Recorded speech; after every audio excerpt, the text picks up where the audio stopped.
नमस्कार दोस्तों, स्वागत है आपका जरधारी क्लासेस में। आज की क्लास में हम चर्चा करने वाले हैं उत्तराखंड मासिक करंट अफेयर अप्रैल 2026। तो इस मंथ के उत्तराखंड के मोस्ट इंपोर्टेंट यहाँ पर क्वेश्चन किए जा रहे हैं मंथली करंट अफेयर के।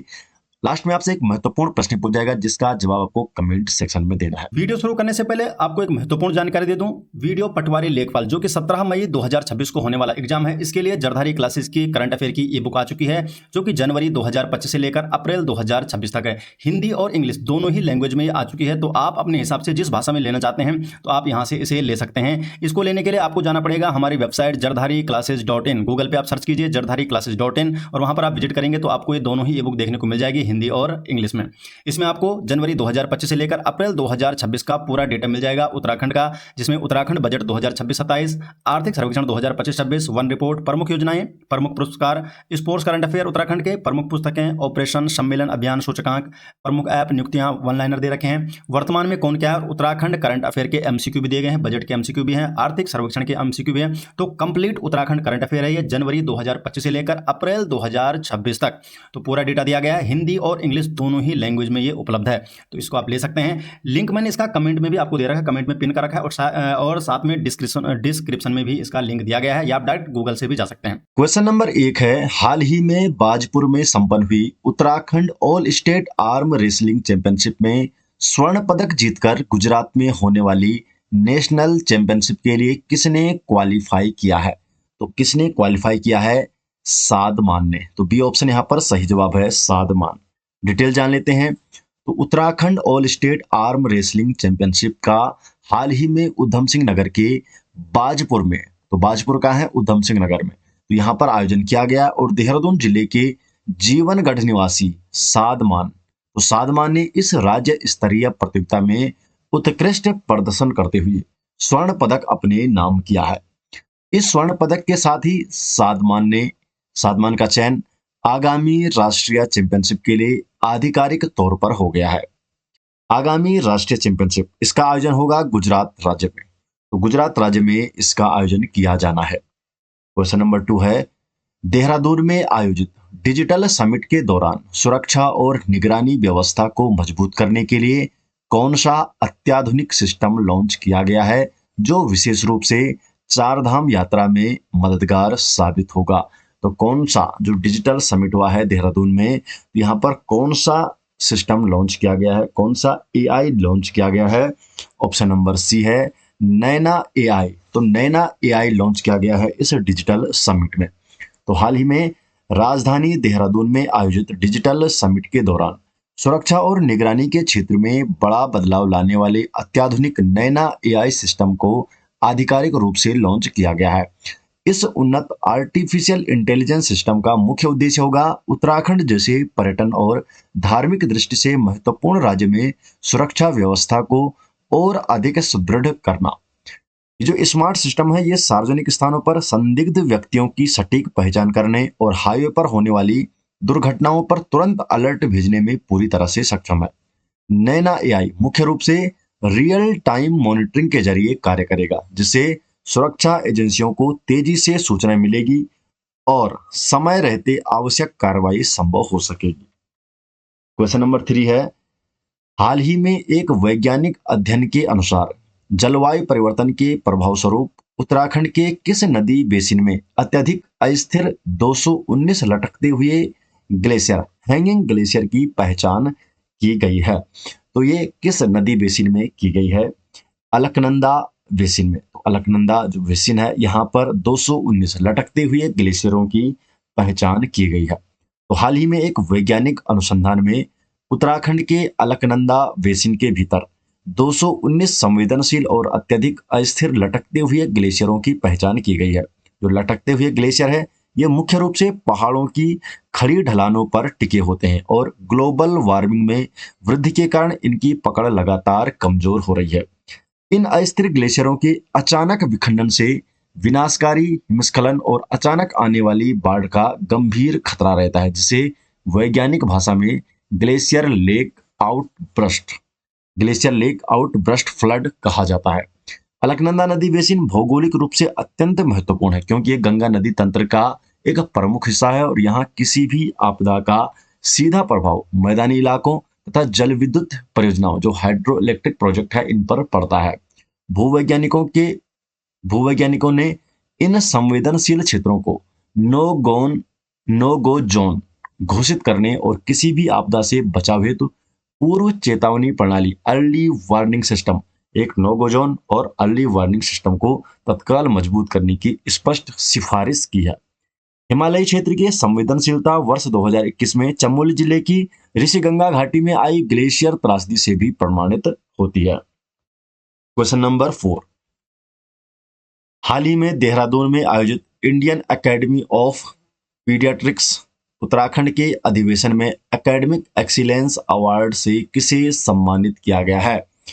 तो इंडियन एकेडमी ऑफ पीडियाट्रिक्स, तो यहां पर एकेडमिक एक्सीलेंस अवार्ड से किसे सम्मानित किया गया है? Option number D, doctor Ritu Rakholiya को। तो डी ऑप्शन सही जवाब है।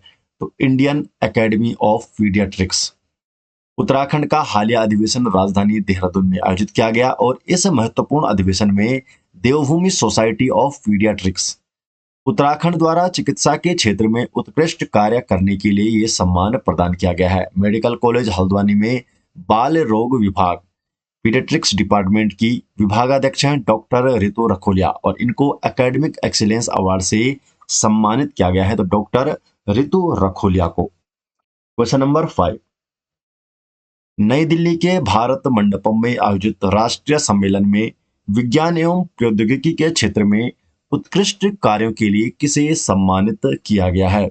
तो उत्कृष्ट कार्यों के लिए भारत मंडपम में आयोजित राष्ट्रीय सम्मेलन में विज्ञान एवं प्रौद्योगिकी के क्षेत्र में प्रोफेसर दुर्गेश पंत को उत्कृष्ट कार्य करने के लिए सम्मानित किया गया है। तो नई दिल्ली में स्थित भारत मंडपम में ITI दून संस्कृति स्कूल के रजत जयंती समारोह के अवसर पर एक महत्वपूर्ण राष्ट्रीय सम्मेलन का आयोजन किया गया और इस राष्ट्रीय सम्मेलन का मुख्य विषय था विज्ञान और प्रौद्योगिकी के माध्यम से जनजातीय जीवन में परिवर्तन। ये इसका मुख्य विषय रखा गया। कार्यक्रम में उपराष्ट्रपति CP राधाकृष्णन द्वारा UCOST Uttarakhand state council for science and technology के महानिदेशक हैं प्रोफेसर दुर्गेश पंत और इन्हें यहाँ पर सम्मानित किया गया। प्रोफेसर दुर्गेश पंत को ये प्रतिष्ठित सम्मान विज्ञान एवं प्रौद्योगिकी के क्षेत्र में उनके द्वारा किए गए उत्कृष्ट कार्यों और नवाचारों के लिए प्रदान किया गया। क्वेश्चन नंबर 6 है, हाल ही में पारिस्थितिकी पर्यटन को बढ़ावा देने के लिए उत्तराखंड के नंधौर वन्यजीव अभयारण्य के द्वारों पर किस नई सुविधा का विकास किया गया? तो उत्तराखंड के जो नंधौर वन्यजीव अभयारण्य है तो इसके द्वारों पर किस नई सुविधा का विकास यहाँ पर किया गया है? जैव विविधता गैलरी का। इसके जो द्वार हैं यहाँ पर जैव विविधता गैलरी का विकास किया गया है। सी ऑप्शन यहाँ पर सही जवाब है। तो उत्तराखंड के नंधौर वन्यजीव अभयारण्य में पारिस्थितिकी पर्यटन और प्रकृति प्रेमियों के बीच जागरूकता बढ़ाने के लिए एक नई जैव विविधता गैलरी विकसित की गई है। नंधौर वन्यजीव अभयारण्य को आधिकारिक तौर पर वर्ष 2012 में अधिसूचित किया गया था, जो कुमाऊं वन क्षेत्र का एक प्रमुख हिस्सा है। इस विशेष जैव विविधता गैलरी का निर्माण मुख्य रूप से अभयारण्य के चोरगलिया और काकरली द्वारों पर किया गया। तो यहाँ पर जो दो द्वार हैं चौगरलिया और काकरली, तो इन पर जैव विविधता गैलरी का निर्माण किया गया है। नवीनतम बाघ जनगणना की आंकड़ों के अनुसार इस वन प्रभाग में वर्तमान में 37 बाघ मौजूद हैं। इस गैलरी में ऐतिहासिक नंधौर ट्रामवे प्रणाली का दृश्य प्रलेखन भी मौजूद है, जिसका उपयोग पूर्व में लकड़ी की निकासी और परिवहन के लिए किया जाता था। क्वेश्चन नंबर 7 है, प्रधानमंत्री नरेंद्र मोदी 14 अप्रैल को किस आर्थिक गलियारे का उद्घाटन किया? तो 14 अप्रैल को प्रधानमंत्री मोदी द्वारा किस एक्सप्रेसवे का उद्घाटन किया गया? तो सही जवाब है option number B, Delhi Dehradun आर्थिक गलियारा। तो दिल्ली देहरादून आर्थिक गलियारे का उद्घाटन किया गया। तो प्रधानमंत्री नरेंद्र मोदी ने 14 अप्रैल को दिल्ली देहरादून आर्थिक गलियारे का उद्घाटन किया। इस गलियारे से पर्यटन, व्यापार और रोजगार को बढ़ावा मिलेगा। क्वेश्चन नंबर 8 है, उत्तराखंड के तेजस तिवारी को लिम्का बुक ऑफ रिकॉर्ड्स का प्रमाण पत्र किस उपलब्धि के लिए प्राप्त हुआ है? तो किस उपलब्धि के लिए इन्हें ये प्रमाण पत्र प्राप्त हुआ है? सबसे कम उम्र के फिडे रैंक के शतरंज खिलाड़ी बनने के लिए, तो सबसे कम उम्र के फिडे रैंक के शतरंज खिलाड़ी बनने के लिए तेजस तिवारी को लिम्का बुक ऑफ रिकॉर्ड्स का प्रमाण पत्र दिया गया। तो बी ऑप्शन यहाँ पर सही जवाब है।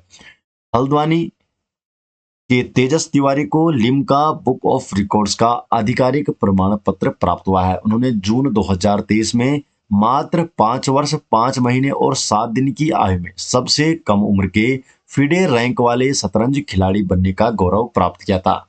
तेजस ने शतरंज खेलना मात्र 3.5 वर्ष की आयु से शुरू कर दिया था। वे वर्तमान में दीक्षांत इंटरनेशनल स्कूल हल्द्वानी के कक्षा 3 के छात्र हैं। इससे पहले उन्हें वर्ष 2024 में Guinness book of world records की ओर से भी प्रमाण पत्र मिल चुका है। लिम्का बुक द्वारा ये जो प्रमाण पत्र है जून 2024 में जारी किया गया था और अप्रैल 2026 में इन्हें ये प्राप्त हुआ है। क्वेश्चन नंबर 9, 25वीं all India police water sports cluster championship का वर्चुअल शुभारंभ किसने किया? तो ये वर्चुअल शुभारंभ है ये किसके द्वारा किया गया है? मुख्यमंत्री पुष्कर सिंह धामी के द्वारा। तो बी ऑप्शन सही जवाब है।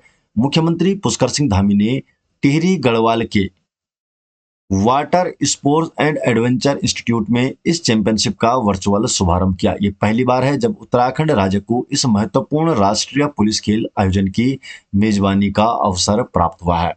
इस प्रतियोगिता में देश भर की 19 टीमों के 440 से अधिक महिला एवं पुरुष खिलाड़ी हिस्सा लिया। खिलाड़ी मुख्य रूप से कैनोइंग, रोइंग और कयाकिंग जैसी जल क्रीड़ा स्पर्धाओं में इन्होंने अपनी प्रतिभा दिखाई है और इस आयोजन का उद्देश्य था पुलिस बलों में शारीरिक फिटनेस, अनुशासन और टीम भावना को बढ़ावा देना। क्वेश्चन नंबर 10, मुख्यमंत्री पुष्कर सिंह धामी द्वारा हाल ही में किस स्थान पर सीएसडी कैंटीन और सैनिक मिलन केंद्र का लोकार्पण किया? तो सैनिक मिलन केंद्र और सीएसडी कैंटीन का लोकार्पण किस स्थान पर किया है? खटीमा उधम सिंह नगर में। तो खटीमा पर किया है। तो बी ऑप्शन सही जवाब है। मुख्यमंत्री ने खटीमा के खेतलसंडा में आयोजित गौरव सैनिक सम्मान समारोह के दौरान इन सुविधाओं का लोकार्पण किया है। राज्य सरकार ने परमवीर चक्र विजेताओं को दी जाने वाली जो एक मुश्त राशि है 50 लाख से बढ़ाकर 1.5 करोड़ कर दी है। शहीदों के आश्रितों के लिए सरकारी नौकरी में आवेदन करने की जो समय सीमा है 2 वर्ष से बढ़ाकर अब 5 वर्ष कर दी है।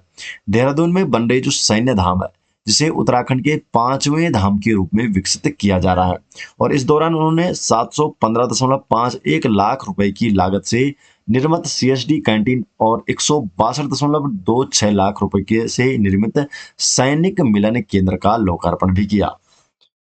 क्वेश्चन नंबर 11, अप्रैल 2026 में दूसरे ऋषिकेश योग महोत्सव सेकंड जो ऋषिकेश योग महोत्सव है इसका शुभारंभ किस स्थान पर किया गया? तो इसका शुभारंभ कहाँ किया गया है? स्वामी नारायण आश्रम पर। तो बी ऑप्शन स्वामी नारायण आश्रम। तो दूसरे ऋषिकेश योग महोत्सव का जो भव्य शुभारंभ है ऋषिकेश के स्वामी नारायण आश्रम में किया गया। ऋषिकेश को योग की अंतर्राष्ट्रीय राजधानी के रूप में जाना जाता है। तो योग की अंतर्राष्ट्रीय राजधानी के रूप में ऋषिकेश को जाना जाता है। Question number 12, Tehri pumped storage परियोजना में 250 मेगावाट की नई यूनिट शुरू होने के बाद इसकी कुल क्षमता कितनी हो जाएगी? तो कुल क्षमता हो जाएगी 1000 मेगावाट। तो सी ऑप्शन 1000 मेगावाट। प्रधानमंत्री नरेंद्र मोदी 14 अप्रैल को टिहरी पम्प्ड स्टोरेज प्लांट की जो नई 250 मेगावाट क्षमता है इसकी जो यूनिट है इसका शुभारंभ किया और इस नई यूनिट के चालू होने से टिहरी पम्प्ड स्टोरेज परियोजना की जो कुल क्षमता है ये बढ़कर 1000 मेगावाट हो गई है। इस वृद्धि के साथ ही पूरे टिहरी हाइड्रो पावर कॉम्प्लेक्स की जो कुल जल विद्युत उत्पादन क्षमता है ये 2400 मेगावाट पहुंच गई है। टिहरी कॉम्प्लेक्स के अंतर्गत मुख्य टिहरी डैम है 1000 मेगावाट का, पम्प्ड स्टोरेज प्लांट है 1000 मेगावाट और कोटेश्वर डैम है 400 मेगावाट। तो ये इसमें 3 शामिल है, कुल मिलाकर 2400 megawatt. Question number 13, Shailesh Matiyani राज्य शैक्षिक पुरस्कार 2025 के लिए कुल कितने शिक्षकों का चयन किया गया है? तो कुल कितने शिक्षकों का चयन किया गया है यहाँ पर? 19 शिक्षकों का। तो सी ऑप्शन यहाँ पर सही जवाब है, 19 शिक्षकों का चयन किया गया है। तो शैलेश मटियानी राज्य शैक्षिक पुरस्कार 2025 के लिए कुल 19 शिक्षकों का चयन किया गया है। चयन में प्रारंभिक शिक्षा के 12, माध्यमिक शिक्षा के 6 और एक शिक्षक डाइट से शामिल है। ये पुरस्कार राज्य में शिक्षा की उन्नयन एवं गुणात्मक सुधार हेतु उत्कृष्ट कार्य के लिए दिया जाता है। चयनित शिक्षकों को शिक्षक दिवस अर्थात 5 सितंबर पर सम्मानित किया जाता है। पुरस्कार में 10,000 रुपए की नगद राशि और प्रशस्ति पत्र प्रदान किया जाता है और साथ ही चयनित शिक्षकों को 2 वर्ष का सेवा विस्तार भी दिया जाता है। क्वेश्चन नंबर 14 है, उत्तराखंड पुलिस को उत्कृष्ट सेवा के लिए कौन सा सर्वोच्च सम्मान प्रदान किया गया है? तो उत्तराखंड पुलिस को राष्ट्रपति पुलिस कलर सम्मान प्रदान किया गया है। तो बी ऑप्शन यहाँ पर सही जवाब है। उत्तराखंड पुलिस को कानून व्यवस्था, अपराध नियंत्रण और आंतरिक सुरक्षा, आपदा प्रबंधन में उत्कृष्ट योगदान के लिए राष्ट्रपति पुलिस कलर, जो प्रेसिडेंट पुलिस कलर है, इसे सम्मानित किया गया। ये पुलिस बल को दिया जाने वाला सर्वोच्च राष्ट्रीय सम्मान है। उत्तराखंड के वर्तमान पुलिस महानिदेशक हैं दीपम सेठ। तो दीपम सेठ उत्तराखंड के वर्तमान पुलिस महानिदेशक हैं। क्वेश्चन नंबर 15 है, दून पुस्तक महोत्सव 2026। तो दून पुस्तक महोत्सव 2026 का आयोजन किस संस्था द्वारा किया गया? तो ये किया जाता है राष्ट्रीय पुस्तक न्यास NBT, राष्ट्रीय पुस्तक न्यास संस्था के द्वारा।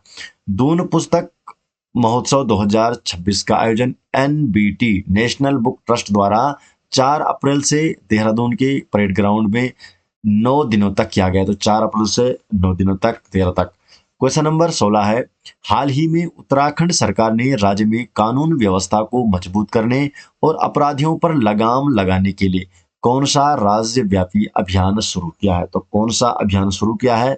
ऑपरेशन प्रहार। तो बी ऑप्शन है, ऑपरेशन प्रहार शुरू किया है। तो उत्तराखंड के मुख्यमंत्री पुष्कर सिंह धामी ने हाल ही में देहरादून में हुई आपराधिक घटनाओं के बाद पूरे प्रदेश में ऑपरेशन प्रहार शुरू करने के निर्देश दिए हैं। इस अभियान के तहत देर रात तक संचालित होने वाले जो बार हो गए, पब्स, रोड रेज और फायरिंग जैसी अवैध गतिविधियों को पूर्ण रूप से अंकुश लगाया जाएगा। क्वेश्चन नंबर 17, युवा कलमकार प्रतियोगिता 2025। तो युवा कलमकार प्रतियोगिता 2025 में कविता विधा में प्रथम स्थान किसने प्राप्त किया है? तो कविता विधा में प्रथम स्थान प्राप्त किया है जयप्रकाश पांडे ने। तो जयप्रकाश पांडे ने प्रथम स्थान प्राप्त किया है। तो बी ऑप्शन सही जवाब है। तो युवा कलमकार प्रतियोगिता 2025, इसका आयोजन उत्तराखंड भाषा संस्थान द्वारा किया गया। पिथौरागढ़ के जयप्रकाश पांडे ने कविता में, जो कि 26 से 35 आयु वर्ग के बीच हुई थी, प्रथम स्थान प्राप्त किया। तो कविता श्रेणी में प्रथम स्थान प्राप्त किया। उनकी कविता धराली पहाड़ का आखिरी खत, धराली पहाड़ का आखिरी खत को सर्वश्रेष्ठ कृति चुना गया है। सम्मान समारोह देहरादून के IRDT, institute of research development and training सभागार में आयोजित हुआ। जयप्रकाश पांडे अपने चर्चित कहानी संग्रह भूले बिसरे मतवाले के लिए भी जाने जाते हैं। तो इनकी प्रमुख जो कहानी संग्रह है भूले बिसरे मतवाले। क्वेश्चन नंबर 18, उत्तराखंड में लंबित राजस्व मामलों के त्वरित निपटारे के लिए मुख्यमंत्री पुष्कर सिंह धामी द्वारा किस विशेष पहल का उद्घाटन किया गया है? तो किस विशेष पहल का यहाँ पर उद्घाटन किया गया है? ऑप्शन नंबर बी है राज्य स्तरीय रेवेन्यू लोक अदालत। तो राज्य स्तरीय रेवेन्यू लोक अदालत का। तो उत्तराखंड के मुख्यमंत्री हैं पुष्कर सिंह धामी और इन्होंने वीडियो कॉन्फ्रेंसिंग के माध्यम से राज्य स्तरीय रेवेन्यू लोक अदालत का उद्घाटन किया। ये विशेष पहल आपके द्वार न्याय, जस्टिस एट योर डोरस्टेप की अवधारणा के तहत राज्य के सभी 13 जिलों के 210 स्थानों पर एक साथ आयोजित की जा रही है। इस रेवेन्यू लोक अदालत के माध्यम से लगभग 6,933 लंबित मामलों का जल्द निपटारा होने की उम्मीद है। राज्य सरकार द्वारा इन अदालतों का संचालन सरलीकरण, समाधान, निस्तारण और संतुष्टि, simplification, solution, disposal and satisfaction के सिद्धांतों पर किया जा रहा है। वर्तमान में राज्य में विभिन्न स्तरों पर 400 से अधिक राजस्व अदालतें काम कर रही है, जिसमें 50,000 से अधिक मामले लंबित हैं। राजस्व अदालतों की प्रक्रिया को पारदर्शी और डिजिटल बनाने के लिए revenue court case management system RCCMS portal का उपयोग किया जा रहा है। क्वेश्चन नंबर 19, भारत नेपाल सीमा पर उत्तराखंड के किस क्षेत्र में व्यापार और आवागमन को सुगम बनाने के लिए अत्याधुनिक लैंड पोर्ट का निर्माण किया जा रहा है? ये जो निर्माण किया जा रहा है बनबसा में। तो डी ऑप्शन सही जवाब है बनबसा। भारत नेपाल सीमा पर उत्तराखंड के बनबसा, जिसे कुदमी क्षेत्र भी कहते हैं, तो एक अत्याधुनिक लैंड पोर्ट का निर्माण किया जा रहा है। इस महत्वपूर्ण परियोजना का निर्माण land ports authority of India और उत्तराखंड सरकार के संयुक्त सहयोग से किया जा रहा है। इस लैंड पोर्ट के बनने से दोनों देशों के बीच लॉजिस्टिक सेक्टर को मजबूती मिलेगी, ट्रांसपोर्टेशन लागत में कमी आएगी और सीमावर्ती किसानों और व्यापारियों को नए बाजार सुलभ होंगे। क्वेश्चन नंबर 20, हाल ही में लेखिका रूपाली वशिष्ठ को उनकी किस प्रसिद्ध पुस्तक के लिए भारत विभूषण राष्ट्रीय सम्मान 2026 से सम्मानित किया गया है? तो किस पुस्तक के लिए इन्हें सम्मानित किया गया है? लाखा मंडल के लिए। तो सी ऑप्शन सही जवाब है, लाखा मंडल। डिटेल जान लेते हैं। तो उत्तराखंड की लेखिका रूपाली वशिष्ठ को उनकी पुस्तक लाखा मंडल के लिए भारत विभूषण राष्ट्रीय सम्मान 2026 से नवाजा गया है। उन्होंने यह प्रतिष्ठित पुरस्कार 27 मार्च को आयोजित नेशनल लीडरशिप कॉन्फ्रेंस एवं समिट में प्रदान किया गया। इस महत्वपूर्ण समिट का आयोजन नीति आयोग और डिजिटल इंडिया द्वारा संयुक्त रूप से किया गया था।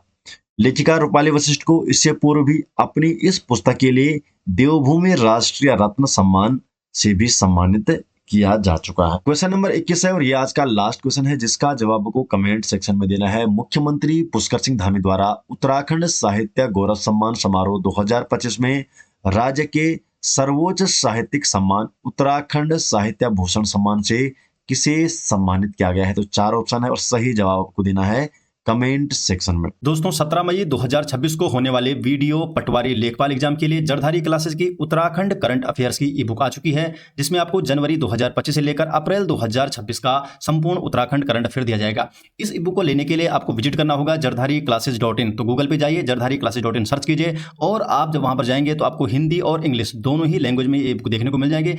अपने अकॉर्डिंग आप इस ई बुक को ले सकते हैं।